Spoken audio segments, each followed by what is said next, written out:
மீனுக்குட்டி விட்டு மீனுக்குட்டி என்னைய அவளை உண்ணு இல்லைன்னு ஆக்கிட்டு வந்துறியே. ஏங்க வேண்டாங்க, சும்மா இருங்க, சண்டை பிரச்சனை எல்லாம் வேண்டாம். அவ எப்படி பேசுறா பாரு, ரோடுன்னு பார்க்காம வீடுன்னு பார்க்காம தெருவில் நின்று கத்திட்டு இருக்கா. அவ ஏதோ கோவத்துல இருக்காங்க. கோவத்துல இருந்தா இப்படிதான் பேசுவாளோ? என்ன மனுஷி அவலாம்? நம்ம எதை பத்தி பேசிட்டு இருந்தோம்? அவ எப்படி பேசுறா பாரு. உன்னையும் தப்பா பேசியா என்னையும் தப்பா பேசியா? இவெல்லாம் திருந்துவாள மீனுக்குட்டி? ஒரு காலமா திருந்திக்கிட மாட்டா. அவ குணமே அதுதான், ரொம்ப மோசமான குணம். நானும் பொறுமையா இருந்துதான் பார்த்தேன். இருக்க முடியாம தான் இப்ப டைவர்ஸ் நாமிக்கு வந்துட்டேன். ஆனாலும் அவ திருந்தல பாரு. வாயா போயான்னு எப்படி பேசுற பாரு மீனுக்குட்டி. ஏங்க அக்கா ஏதோ கோவத்துல பேசி அவங்க விடுங்க. அவ கோவமா இல்லாம சாதாரணமா இருந்தாலும் இப்படிதான் பேசுவா. உடம்பு முழுக்க திமிரு. இவன் தான் என் கழுத்துல தாலி கட்டிட்டானே, என்னைய விட்டுட்டு எங்க போயிட போறாங்கிற திமிரு, அகங்காரம் எல்லாம் சேர்ந்து அவ வாழ்க்கையும் கெடுத்துட்டா, புள்ள வாழ்க்கையும் கெடுத்துட்டா. சரிங்க விடுங்க, கோவப்படாதங்க. நான் பாட்டுக்கு என் வேலையை பார்த்துட்டானே இருக்கேன் மீனுக்குட்டி. என்னை இருக்க விடுறாள பாத்தியா? போலீஸ்ல புடிச்சு கொடுத்தா. இப்போ நம்ம வீட்டுக்குள்ள பேசிட்டு இருந்தா அங்க இருந்து சத்தம் போடியா? இவ இருந்தா இந்த தெருவிலேயே நான் நடமாடக்கூடாதா? அதான் டைவர்ஸ் பண்ண போறோம்ல. இவளுக்கு என்னைய பேச என்ன உரிமை இருக்கு? ஏங்க அதான் டைவர்ஸ் இன்னும் ஆகலல்ல. ராசாத்தி அக்கா தானே சட்டப்படி உங்களுக்கு பொண்டாட்டி. பொண்டாட்டி என்னைக்கு பொண்டாட்டி மாதிரி நடந்திருக்காவா? ஒரு சாதாரண மனுஷனா கூட நீ நடத்தினது கிடையாது. ஒரு நாள் அன்பா பேசினது கிடையாது. இவன் நம்மளை விட்டு எங்க போயிட போறாங்கிற திமிரு, அதான் இப்படி எல்லாம் நடந்துக்கிட்டியா? இவ ஏத்த வீட்டுல இருந்தாலே இப்படிதான் பிரச்சனை வந்துகிட்டே இருக்கும். இவளை அங்க இருக்கவே விடக்கூடாது. ஏத்த வீடு என் வீடு. என் வீட்டுல எப்படி அவ இருக்கலாம்? சீக்கிரமா அந்த வீட்டை விட்டு அவளை துரத்தணும். ஏங்க ராசாத்தி அக்கா மட்டும் இல்லங்க, உங்க பிள்ளையும் இருக்கு. போட்டோம், ரெண்டு பேரும் போய் அவங்க அண்ணன் வீட்டுல இருக்கட்டும். அப்பதான் ஏன் அருமை என்னன்னு தெரியும். நான் வேண்டாம் நினைச்சுதானே ரெண்டு பேரும் போய் போலீஸ் ஸ்டேஷன்ல கம்ப்ளைண்ட் கொடுத்துருக்காவ. பிறவேதுக்கு நான் மட்டும் அவளை பத்தி யோசிக்கணும். கிளி பிள்ளைக்கு சொன்ன மாதிரி சொல்லியிருக்கேன் பிரியங்காக்கு. மாப்பிள்ள கூட போய் வாழுமான்னு நான் சொன்னதுதான் கேட்டாலே, இல்ல மாப்பிள்ள வந்து கூப்பிடும் போது போனாளா? நான் எதுக்கு அவளுக்கு பாவம் பார்க்கணும்? சீக்கிரமா அந்த வீட்டை விட்டு துரத்தி. ஏங்க விடுங்க. இந்த வீட்டு மீனுக்குட்டி இப்பயே வீட்டை விட்டு ரெண்டு பேரும் கழுத்தை பிடிச்சி வெளியே தள்ளி கதவை சாத்திட்டு வரேன். ஐயோ வேண்டாங்க, தேவையில்லாம இப்ப பிரச்சனை எதுக்கு? இதுக்கும் சேர்த்து போலீஸ்ல கம்ப்ளைண்ட் பண்ணிட போறாங்க. மறுபடியும் நீங்க என்னைய விட்டுட்டு உள்ளதான் போய் இருக்கணும். வேண்டாங்க விடுங்க. அப்போ அவ பக்கத்துல இருந்துட்டு ஏதாவது சொல்லிட்டே இருப்பான்னு நாம கேட்டுட்டே இருக்கணுமா? எரிச்சலாவது மீனுக்குட்டி. விடுங்க, அவ ஏதோ கோவத்துல பேசி அவ நம்ம கண்டுக்கிடாம இருப்போமே. எனக்கு அப்படியே ஆத்திரமா வருது. சீக்கிரம் அவளை டைவர்ஸ் பண்ணி தொலைக்கணும். அப்பதான் என்னால நிம்மதியா வாழ முடியும். இந்த ஏத்த வீட்டை விட்டு அவளை துரத்தணும். என் வீட்டுல வந்து எப்படி அவ உட்கார்ந்துருக்கலாம்? ஏங்க கோவப்படாதங்க. இல்ல மீனுக்குட்டி, இந்த வீட்டுல அவ இருக்க கூடாது. அவ அங்க இருந்தானா நம்மளால இங்க நிம்மதியா வாழ முடியாது. சீக்கிரமா அவளை துரத்தணும். வீடு இல்லாம அண்ணன் வீட்டுல போய் உட்கார்ந்து இருந்தாதான் ஏன் அருமை என்னன்னு அவளுக்கு புரியும்.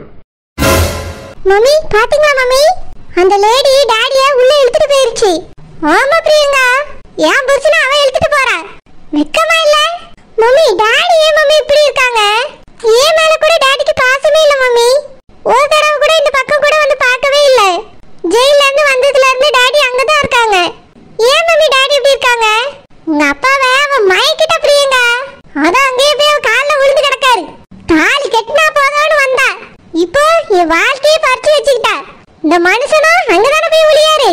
இவர் ஏன் கூடயே இருக்காண்டா அவ கூடயே இருக்காண்டான்னு ஜெயில இருக்கட்டும்னு நினைச்சேன். ஆனா அங்க இருந்து வந்து தொலைச்சிட்டாரே. எனக்கு தான் வயிறெல்லாம் எரியுது. இவர் அவ கூட சந்தோஷமா இருக்கத பார்த்தா எனக்கும் பிடிக்கல மம்மி. ஏதாவது ஒண்ணு பண்ணணும். முக்கியமா அந்த லேடி ஏதாவது பண்ணணும் மம்மி. அந்த லேடி அந்த வீட்ல இருக்கவே கூடாது. அவளை கூட்டிட்டு வந்து இந்த வீட்ல வச்சிருந்தாருன்னா நான் இந்த வீட்டுக்கு வந்தேன்.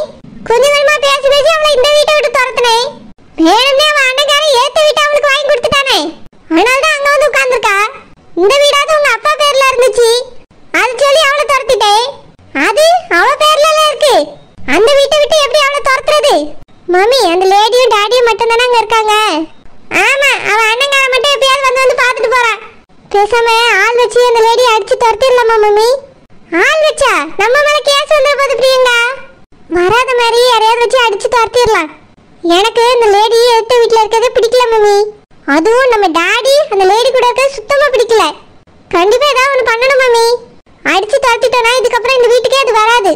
உங்க அப்பா இருக்கும்போது அடிக்க ஆள் அனுப்புனா சரிப்பட்டு வராது. அவ தனியா இருக்கும்போது ஆள் அனுப்பி வைப்போம். மம்மி நம்ம இங்க இருந்தா நம்ம மேல டவுட் வந்துரும்ல. பிரியங்கா அந்த சரோஜா குழந்தைக்கு மொட்டை அடிக்காவல்ல, அந்த ஃபங்க்ஷனுக்கு நம்ம போவோம். அந்த நேரத்துல அவளை அடிக்கிறது உங்க அப்பாவையும் மைனி ஃபங்க்ஷனுக்கு கூப்பிடுறேன்னு சொல்லியிருக்காவ. அதனால அவரும் ஃபங்க்ஷனுக்கு வந்துருவாரு. இவ எப்படி அந்த வீட்ல தனியா தான் இருப்பா. சூப்பர் மம்மி, இதான் கரெக்டான டைம். அந்த லேடி அந்த வீட்ல இருக்க கூடாதுன்னு சொல்லி அடிக்க சொல்லலாம். அப்பதான் இந்த பக்கமே தலை வச்சு படுக்காது. இந்த வீட்டை விட்டு ஓடிடும். சரி பிரியங்கா. என்ன ஷில்பா, எப்படி இருக்கிறாய்? பார்த்து ரொம்ப நாள் ஆகிவிட்டது. வேலைக்கு எதுவும் செல்கிறாயோ? இல்ல பச்சைக்கிளி, வேலை தேடிதான் அலைஞ்சுக்கிட்டே இருக்கேன். ஒரு இடத்துல வேலையே கிடைக்கல பச்சைக்கிளி. உனக்கு தெரிஞ்ச இடம் ஏதாவது இருந்தா சொல்லலாம். சரி ஷில்பா, சொல்கிறேன். ஆமாம், சரோஜா குழந்தைக்கு முட்டை அடிக்க போகிறார்களாம், உனக்கு தெரியுமா? அகிலாண்டம்மா உன்னை கூப்பிட்டார்களா? ஆமா பச்சைக்கிளி, கூப்பிட்டாவ. அப்படியா? நான் தான் கூப்பிட சொன்னேன். ஷில்பா வீட்டில் ஒத்தையில் தான் இருப்பாள், அவளையும் கூப்பிடுங்கள் என்று. ஆமா பச்சைக்கிளி, என் புருஷன் வேலைக்கு போயிடுவாரு, என் பிள்ளை பள்ளி இடத்துக்கு போயிடும். நான் மட்டும்தான் வீட்டுல ஒத்தையில கிடப்பேன். சரி ஷில்பா, எல்லாரும் வேனில் தான் செல்கிறோமா? ரோஜா பூவும் வருகிறாளாம். மொத்தமாக வேனில் ஜாலியாக என்ஜாய் செய்து கொண்டு செல்வோம். அப்படியே பச்சைக்கிளி? ஆம், நமக்கு தெரிந்தவர்கள் மட்டும் தானே, வேற யாரையும் ஸ்பெஷலாக கூப்பிடவில்லையா? நமக்கு தெரிந்தவர்கள் மட்டும்தான். அதனால் நாம் ஜாலியாக என்ஜாய் செய்து கொண்டே செல்லலாம். சரி பச்சைக்கிளி. ஆமா, மொட்டை பொடியவெல்லாம் நீ என்ன செய்ய போறா? நானா பொம்மை வாங்கி கொடுக்கலாம் என்று நினைத்தேன். என் மாமியார் கூறினால் பொம்மை வாங்கி கொடுப்பதற்கு இது என்ன பிறந்த நாளா? அதனால் பொம்மையெல்லாம் வாங்க வேண்டாம், ஒரு புது துணி எடுத்துக்கொண்டு போய் கொடுக்கலாம் என்று கூறினார். அதனால் புது துணி தான் கொடுக்க போகிறோம். சரி பச்சைக்கிளி. ஷில்பா, நீ என்ன செய்ய போகிறாய்? நான் மொய் தான் கொடுக்கலான்னு இருக்கேன். மொய்யா? மொய் எதற்கு? நீயும் ஒரு ட்ரெஸ் எடுத்தே கொடுக்கலாம் அல்லவா? கையில காசு இல்ல பச்சைக்கிளி, வெறும் 200 ரூபாய் தான் இருக்கு. அதான் அதுல 100 ரூபாய மொய் கொடுத்துட்டு 100 ரூபாய செலவுக்கு வச்சுக்கிடலான்னு பாக்கேன். ஓ அப்படியா? உன் கஷ்டம் அவ்வளவாக இருக்கிறது. ஏதாவது வேலை இருந்தால் கூறுகிறேன். பச்சைக்கிளி, அதான் சரோஜாவும் குழந்தையும் இப்ப அகிலாண்ட சூரியக்கா வீட்டுக்கே போயிட்டாவல்ல, அங்க ஏதாவது வேலை இருக்கான்னு கேட்டு சொல்றியா? அகிலாண்டம்மா வீட்டுக்கு வந்தாரு, அங்க வைத்தே கேட்க வேண்டியதானே? நான் வீட்டை முன்னாடியே ஒரு நாள் போய் கேட்டேன் பச்சைக்கிளி. அபியதான் வேலைக்கெல்லாம் ஆள் தேவையில்லைன்னு சொல்லிட்டாவ. இப்போ 2 மருமகளும் மறுபடியும் வீட்டுக்கு வந்தாச்சுல்ல, வேலைக்கு ஆள் தேவையான்னு கேட்டு சொல்றியா? ஆனா சம்பளம் அதே 10,000 ரூபாய் தான் வேணும்னு சொல்லிரு. ஓகே ஷில்பா, கூறுகிறேன். அப்புறம் சாப்பாடு 3 வேளை தந்துடணுமான்னு சொல்லிரு. எனக்கு மட்டும்தான், ராத்திரிக்கு மட்டும் என் பிள்ளைக்கும் புருஷனுக்கும் சேர்த்து தந்துடணுமான்னு சொல்லிரு. ஓகே ஓகே, அகிலாண்டேஸ்வரி அம்மாவிடம் கேட்கிறேன். பச்சைக்கிளி, அகிலாண்டேஸ்வரி அக்காட்ட கேட்காண்டா, நீ மாணிக்க தம்பிட்ட கேக்குறியா? அவரிடமா? ஆமா, போன தடவை நீ வேலைக்கு சேர்த்தது அவர்தான். நீ கொஞ்சம் அவர்கிட்ட கேட்டு சொல்றியா? ஓகே ஷில்பா, கேட்டு சொல்கிறேன். என்ன பச்சைக்கிளி, ஷில்பா வேலைதான் இல்லையா, சும்மா நின்னுட்டு இருக்க மாதிரி இருக்கு? வா ரோஜாப்பூ, சிறுவர்களை பள்ளியோடத்தில் விட்டு விட்டு வருகிறாயா? ஆமா பச்சைக்கிளி. நீங்க 2 பேரும் என்ன கதை விட்டுட்டு இருக்கீங்களோ? ஆமாம் ரோஜாப்பூ, கடைக்கு சென்றேன். வழியில் நான் ஷில்பாவை பார்த்தேன், அப்படியே பேசிக்கொண்டே இருக்கிறேன். முன்னெல்லாம் ஒரு இடத்தை செலக்ட் செய்துவிட்டு 3 பேரும் சேர்ந்து கும்மி அடிப்போம். இப்பொழுது அந்த வாய்ப்புகள் அமைய மாட்டேங்கிறது. மூவரும் பிஸி ஆகிவிட்டோம் என்று நினைக்கிறேன். பச்சைக்கிளி, நாங்க 2 பேரும் அப்படியே தான் இருக்கோம், நீ தான் வர மாட்டேங்க. அது குடும்பஸ்திரி ஆயிட்டால, மாமியாருக்கு ஏத்த மருமகளா நடந்துக்கிடணும்னு வீட்டுக்குள்ளே கிடக்கா. ஷில்பா, அதுவும் முக்கியம் தானே. என் மாமியாருக்கு பிடித்த மருமகளாக இருந்தாதானே அந்த வீட்டில் என்னால் நிம்மதியாக வாழ முடியும். என் மாமியார் சொல்லவே வேண்டாம், கண்ணசைத்தாலே போதும், நான் வேலை அனைத்தையும் செய்து முடித்து விடுவேன். அந்த அளவுக்கு நான் என் மாமியாரை புரிந்து வைத்திருக்கிறேன். அதுபோல் என் மாமியாரும் எனக்கு என்ன தேவை தேவையில்லை என்று அறிந்திருக்கிறார். சரி பச்சைக்கிளி, கல்யாணம் முடிஞ்சு 1 வருஷம் இருக்காதா? இன்னும் வீட்டுல ஒரு குட் நியூஸும் கேட்கலையே. குட் நியூஸ் தானே, வரும் பொழுது வரும் ஷில்பா. ஷில்பா, அதுக்கு என்ன அவசரம்? 1 வருஷம் தானே ஆகுது, இன்னும் கொஞ்ச நாள் போகட்டும், பெத்துக்கிடுவா. இல்ல ரோசாப்பக்கா, இவளுக்கு வயசு அதிகமா இருக்குல்ல, நம்ம வயசு கிட்டத்தட்ட இருக்கும். இன்னும் பிள்ளை பெத்துக்கிடலன்னா எப்ப பெத்துக்கிடியது? நான் பெற்றுக்கொள்வேன் ஷில்பா, இதெல்லாம் நம் கையில இருக்கிறது, சீக்கிரம் வரும். பச்சைக்கிளி, ஆஸ்பத்திரியில போய் பார்க்க கூடாதா? போகலாம் போகலாம், 1 வருஷம் தானே ஆகிறது, அதற்குள் என்ன அவசரம்? இன்னும் கொஞ்ச நாள் போகட்டும் ஷில்பா, பிறகு பார்த்து கொள்ளலாம். இல்ல பச்சைக்கிளி, எனக்கு தோணி உனக்கு கிட்டத்தட்ட எங்க வயசு இருக்கும்ல. நாங்க பிள்ளைய பத்தி 10-12 வயசுல வச்சிருக்கோம். உனக்கு ரொம்ப லேட்டா தான் கல்யாணம் முடிஞ்சிருக்கு. அதுக்கு தான் சொல்லி சீக்கிரமா குழந்தை பெத்துக்க பச்சைக்கிளி. ஓகே ஓகே பெத்துக்கலாம். ரோஜாப்பு, சரோஜா குழந்தை ஃபங்க்ஷனுக்கு வருகிறாயா?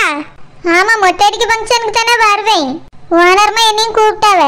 கொஞ்சம் என் மேல கோவத்துல தான் இருந்தாவ. ஆனா கூப்பிடுவாங்களோ என்னமோ தான் நினைச்சிட்டு இருந்தேன். அவையிலே வீட்டுக்கு வந்து கூப்பிட்டுட்டு சமாதானம் ஆயிட்டாவ. அப்படியா? நல்ல விஷயம்தான். ரோஜாப்பு, நீ என்ன செய்ய போகிறாய்? நானா கையில ரூபாயை தான் கொடுக்கலான்னு பாக்கேன். ஏன் ரோஜாப்பு, புது ட்ரெஸ் எடுத்துக்கொண்டு கொடுக்க வேண்டியதானே பிள்ளைக்கு? அது வந்து பச்சைக்கிளி, நிறைய பேர் ட்ரெஸ் தான் எடுத்து வந்து கொடுப்பா சின்ன பிள்ளைகளுக்கு ஃபங்க்ஷன்னாலே. எல்லாரும் ட்ரெஸ்ஸா எடுத்துக்கொண்டு போட்டாச்சுன்னா என்னத்துக்கு ஆகும்? அதனால நான் கையில ரூபாயை தான் கொடுப்பேன். சரி ரோஜாப்பு, அனைவரும் செல்வோம். ஜாலியாக என்ஜாய் செய்வோம். சரி பச்சைக்கிளி. சரி, என் மாமியா தேடுவார். நான் வருகிறேன் சில்பா. சரி பச்சைக்கிளி போ. ரோசா பக்கா, நம்ம சொல்றதை எங்கேயா சீரியஸா எடுத்துக்கிட்டியலா? பாத்தியலா? இவளுக்கு நம்ம வயசு கிட்டத்தட்ட இருக்கும். இன்னும் பிள்ளை பெத்துக்கிடலன்னா கஷ்டம் தானே. அது பிறக்க வேண்டிய நேரத்துல பிறக்கும். நம்ம சொன்ன மட்டும் என்ன நடக்க போகுது? அவ நல்ல சந்தோஷமா தான் இருக்கட்டுமே. இல்லக்கா, பிள்ளை பிறக்குமோ